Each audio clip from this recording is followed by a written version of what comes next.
All right, we are live and I am not muted. So that is good. The last episode, we're trying new things here at ISTE Live 23 in Philadelphia. Rob, I don't see you on my computer, but you see in your own? I see me. Tim, you see Rob on your screen? I do. And that's all that matters. So we are here. We are excited. Welcome to ISTE 23 here in Philadelphia. We are here at the Stronger Together podcast, amplifying some of the amazing voices here, as well as partnering with amazing solution providers. Rob, before we kick this off, tell us about what's going on at the tech booth in 1114. Hi, good morning. Thank you for having me, Matt. Yes, 1114 at the tech booth. We've got a lot of great stuff going on, a lot of wonderful STEM products, a lot of very intelligent people that want to tell you about them, and a Rube Goldberg machine. So if you want to come by and try your hand at completing the Rube Goldberg challenge, booth 1114, to see you there. Awesome. And talking about intelligent people, I've had a chance to meet Tim now a couple times. Just continually impressed with some of the work that you do, the creativity. Tell us about yourself for those out there who don't know who you are. Sure. So I'm a high school art teacher for 25 years in Smithtown, New York. I'm also a K-12 EdTech coach. And I work at Five Towns College as an emerging media professor as well. And then I work with ISTE all the time. I've been a community leader for a number of years. And I work with a lot of different companies and brands, really focused on creativity, and STEAM is the big thing. So I authored the book Steam Power through ISTE in 2020, and I'm really excited that it hit #1 just a couple of weeks ago, which was great because it's like the pandemic happened and the book came out at the same time, so it's nice to see the book finally get its time. So Tim, is this your first live ISTE? No, this is my 9th live ISTE. Wow. Well, yeah, Wow. This is my 3rd one in Phillies. I think the first one I did here was maybe like 2002 or 2004, somewhere around there. And it's evolved a lot. I mean, this is now massive ISTE, you know. Like, I remember at the time, like I was in the expo hall and I didn't even get time to see a lot of the sessions because it was so fun to go across that hall and play with all the tech. Yeah, so like it's been a journey to kind of go to San Antonio and Chicago and all these different places, and then see ISTE grow. So you were talking, and we had the book up here. If you haven't checked it out yet, make sure to check out Steam Power by Tim Needles' ISTE book, as you said. And I hear a lot of people saying, what's the difference between STEM and STEAM? I'd love to hear from a person who wrote a book about it. So tell us the difference.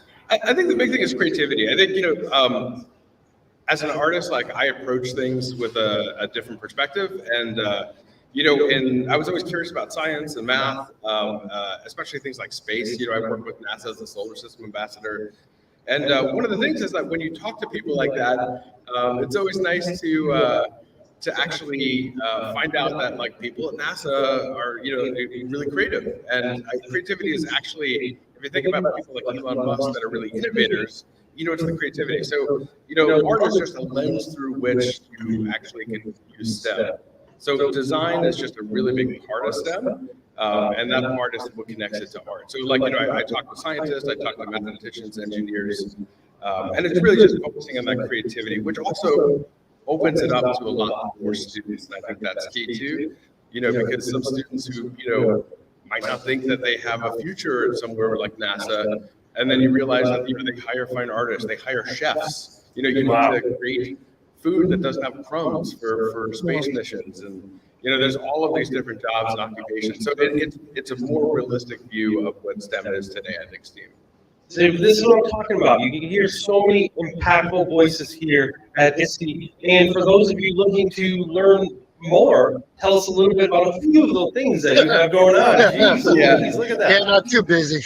It's a fun one this year, yeah. I mean, I'm excited about my session later today on creative advocacy. I think that's super important with students, so helping them advocate for themselves and find ways to use visual storytelling to do that. I'm going to be doing a bunch of sessions on animation. Animation is a lot of fun. If you haven't tried it with students, it's amazing. And it's gotten so much easier thanks to the technology. Adobe Express now has an animate tool where you don't actually need to have any skills at all other than talking. So you could use Adobe Animate just to actually create an animation with sound. And then, there's things like the creativity playground that I'm running with Michael Hernandez. So that's always fun. We're doing everything from AI to film and video and photography. And then we have things like, I'm doing a couple things in the Wacom booth, which is fun because I love those big Wacom tablets where you can actually draw. And, wow, that's awesome. And then, of course, I like to also hit social emotional learning and mindfulness, just because, especially in the tech world, we're so focused all the time, and it's changing. It's a little stressful. So sort of dealing with a tech person's mindfulness, like using the computer and tools to help you. Are you going to be able to leave the conference center? And if so, is there anything that excites you about this historic town?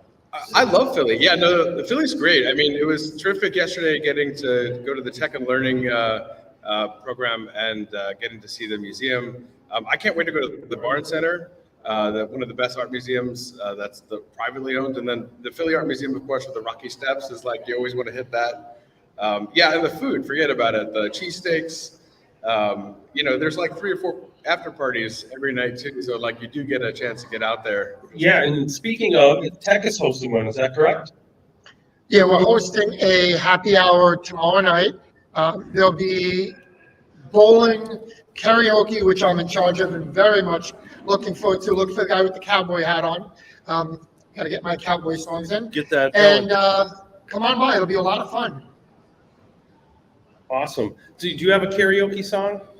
Do you have a go-to? I have a couple go-tos. I'm from Long Island, so Billy Joel is always an option.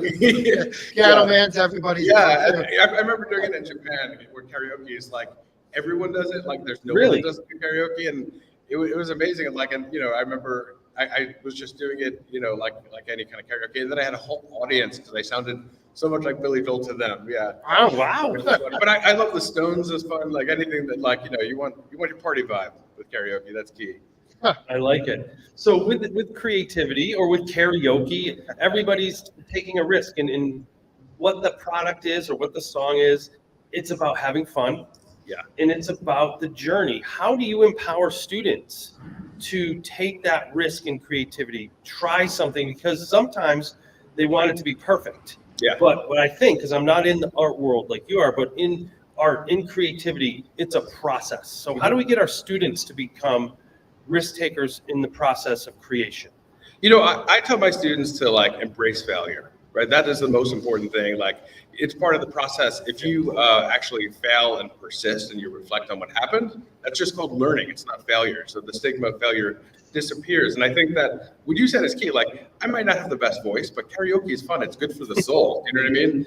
And you don't have to be good at art to benefit from it. I think that it's something that is, there's a great story that just came out from Science Friday this week, actually, about neurodiversity and how creating art is actually helping people actually process and, for social emotional learning. So it's really interesting. There's a lot of data on it now that whether it's drawing or dancing or singing, or even if you just turn the music up in your car driving, there's something that's really powerful about that. So, I think just dive in, accept that, failure is part of the process, fail big, fail early, and then just learn from your mistakes. It's fun and memorable, and you won't regret it.